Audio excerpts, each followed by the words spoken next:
HD.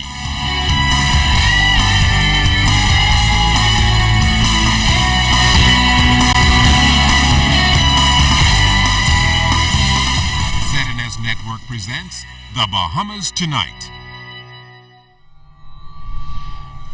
This portion of the news brought to you by BTC Everyday. The Christmas holiday could be bleak for those traveling on Bahamas Air if union representatives and the government don't conclude its outstanding agreements soon. Good evening, everyone. I'm LaDawn Davis. Topping the news tonight, you may remember last year, just days before Christmas, pilots walked off the job, leaving thousands of travelers frustrated and stranded. While president of the Airport Airline and Allied Workers Union is hoping history won't repeat itself, Sieska Adderley tells us tonight, not only are they not backing down, but airline officials say Bahamas Air will not be held hostage by anyone. President of the Airport Airline and Allied Workers Union, Nellarine Harding, says the industrial agreements for both her union and the Bahamas Airline Pilots Association have been outstanding since 2013.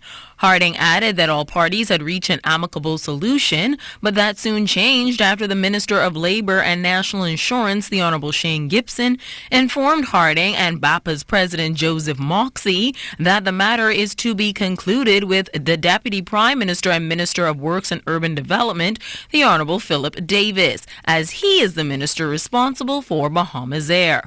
Well, this is not sitting well with those union heads. In a joint press conference Saturday morning, union heads expressed disappointment in the way the situation is being handled. We started out asking for 11%. We went down to 9%. We went down to 7%. And now we are 3%. So I don't know how much give we can give. To a company, we asked for no concessions on our supplemental pays. 4 of them we asked for on an increase on, but we said we'd forgo those. There has been no increase as such that will affect the bottom line of the company. As far as I'm concerned, the negotiations for Bahamas Alco is finished and done as it relates to Bahamas and Bahamas Alco. We did it the right way. I sat down in a room for 1 year and 4 months. I was hoping that for once, this government would have said, these people came to an agreement sensibly and did it the right way, and we'd like to sign and have peace. But I realize now, we cannot have peace. The agreement impacts more than 400 of AAAWU's membership and 69 pilots. Harding says all they're looking for is a fair day's pay for a fair day's work.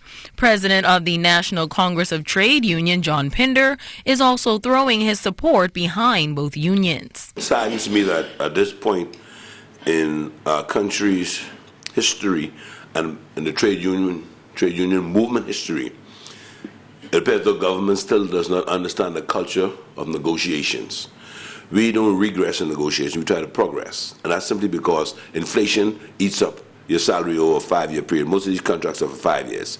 It's expected of a trade union to try to get a little more for their membership. Okay? I believe they're being reasonable.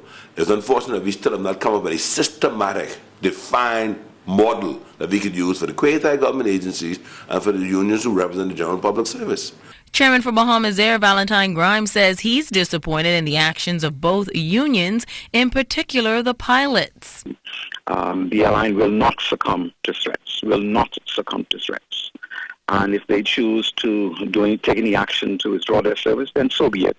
The board will then have no alternative but to recommend to the government of the Bahamas to take certain steps to deal with the airline.